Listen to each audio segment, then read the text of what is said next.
இன்றைக்கி நம்ம பேச எடுத்துருக்கிற விஷயம் பார்த்திங்கன்னா, உங்களோட பணத்தை எப்படி க்ரோ பண்ணுறது, எப்படி வளர்க்குறது. பணத்தை சேமிக்கிறது மட்டுமே பணம் வளரும்னு நினச்சிட்டு இருக்கிறீங்க. ஆனால் அது உண்மை கிடையாது. உங்கள் பணம் உங்களுக்காக வேலை செய்யணும். அதுதான் பணத்தை க்ரோ பண்ணுறதுக்கான முக்கியமான விஷயம்.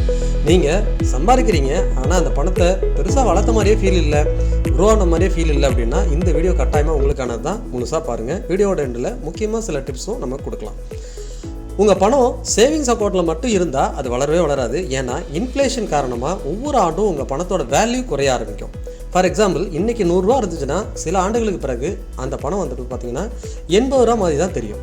ஏன்னா இன்றைக்கி 100 ரூபா விற்கிற ஒரு பொருள் சில ஆண்டுகளுக்கு அப்புறம் ஒரு 150 ரூபா 160 ரூபா போயிடும். ஆனால் நம்மக்கிட்ட இருக்கிற பணம் அந்தளவுக்கு உயர்ந்திருக்குமானா கட்டாயமாக உயர்ந்திருக்காது. இன்ஃப்ளேஷனை பீட் பண்ணாமல் இருக்கிறதுனால நம்மளோட பணத்தை வேல்யூ குறைய ஆரம்பிக்கும். அதனால் பணத்தை சேமிக்கிறது மட்டும் போதாது, அதை கட்டாயமாக இன்ஃப்ளேஷனை விட வேகமாக வளர்க்க ஆரம்பிக்கணும். அதுக்கு நம்ம செய்ய வேண்டியது, பல பேர் என்ன பண்ணுவாங்கன்னா சம்பாதிக்கிறாங்க, அதை செலவு பண்ணுவாங்க, மீதி இருந்தால் தான் சேமிப்பாங்க.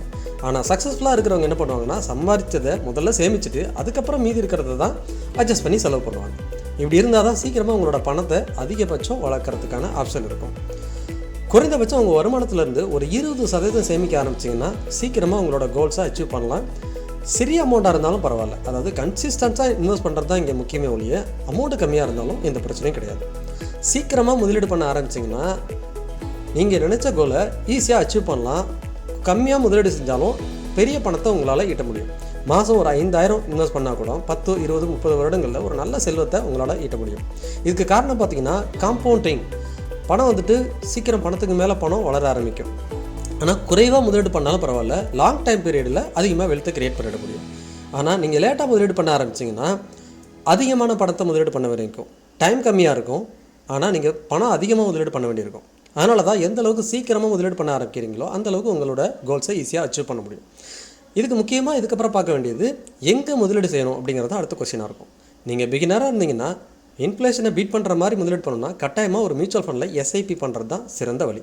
மாதம் 500 ரூபா இருந்தால் கூட ஈஸியாக ஒரு மியூச்சுவல் ஃபண்டில் உங்களால் எஸ்ஐபி மூலமாக முதலீடு பண்ண முடியும். அதுக்கப்புறம் டைரெக்டாக பங்குச்சந்தையில் பங்குகளை வாங்குறதன் மூலிமா அதிக ரிட்டனை உங்களால் ஈட்ட முடியும். ஆனால் அங்கே ரிஸ்க்கும் அதிகமாக இருக்கும், ரிட்டனும் அதிகமாக இருக்கும். லேர்ன் பண்ணிவிட்டு இன்வெஸ்ட் பண்ணுறது தான் புத்திசாலித்தனமாக இருக்கும். இதை தாண்டி நீங்கள் முதலீடு பண்ணுறதுன்னு ஆரம்பிச்சிட்டிங்க, உங்களோட பணத்தை பல மடங்கு வளர்க்கணும்னு நினச்சிட்டிங்கன்னா முக்கியமாக பண்ண வேண்டியது உங்கள் ஃபேமிலியை ப்ரொடெக்ட் பண்ணணும். அந்த ஃபேமிலியில் யார் அதிகமாக பணம் சம்பாதிக்கிறாங்களோ அவங்கள முதல்ல ப்ரொடெக்ட் பண்ணிக்கணும்.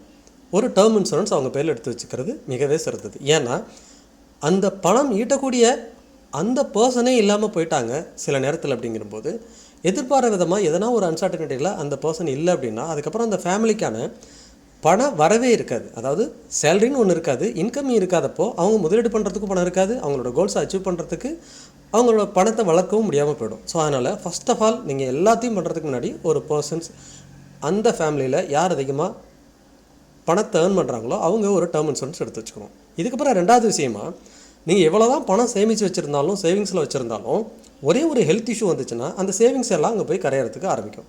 ஏன்னா இப்போ இருக்கிற மெடிக்கல் இன்ஃப்ளேஷனில் மெடிக்கல் ஹெல்த் இஷ்யூ வந்துச்சுன்னா எவ்வளோ செலவாகுதுன்னு நீங்கள் ஒரு ஹாஸ்பிட்டலில் போய்ட்டு நின்று பார்த்தீங்கன்னா கட்டாயமாக உங்களுக்கே புரியும். அந்த அளவுக்கு அதிகமாக போய்ட்டுருக்கு. 15% மெடிக்கல் இன்ஃப்ளேஷன் அதிகமாக ஒரு வருடமும் உயர்ந்துட்டுருக்குங்கிறத நம்ம பார்த்துட்ருக்குறோம்.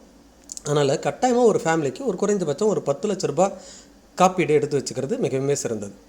இது ரெண்டையும் பண்ணாமல் நீங்கள் முதலீடு பண்ணிங்கன்னா சீட் பெல்ட் இல்லாமல் கார் ஓட்டுறதுக்கும் ஹெல்மெட் இல்லாமல் பைக் ஓட்டுறதுக்கும் சமம். எந்த நேரத்தில் என்ன நடக்குங்கிறது தெரியாது. நம்ம அச்சீவ் பண்ணுற கோலை அச்சீவ் பண்ண முடியாமல் போயிடும்.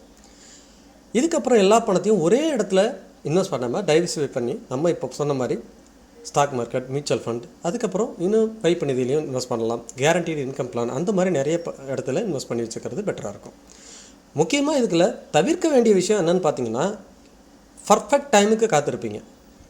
மார்க்கெட் 30% இறங்கினா தான் நான் இன்வெஸ்ட் பண்ணுவேன், அது வரைக்கும் இன்வெஸ்ட் பண்ண மாட்டேன். ஆனால் பங்குச்சந்தை ஒரு 6-7 வருடங்களுக்கு ஒரு முறை தான் 30% ஃபாலோ வரும். சில சமயங்களில் அது 10-15% ஃபாலோ கொடுத்துட்டு மேலே போய்டும். அப்போ பர்ஃபெக்டான டைமுக்கு காத்திருக்கிறத விட்டுட்டு எஸ்ஐபியை கண்டினியூஸாக நீங்கள் இன்வெஸ்ட் பண்ண ஆரம்பிக்கணும்.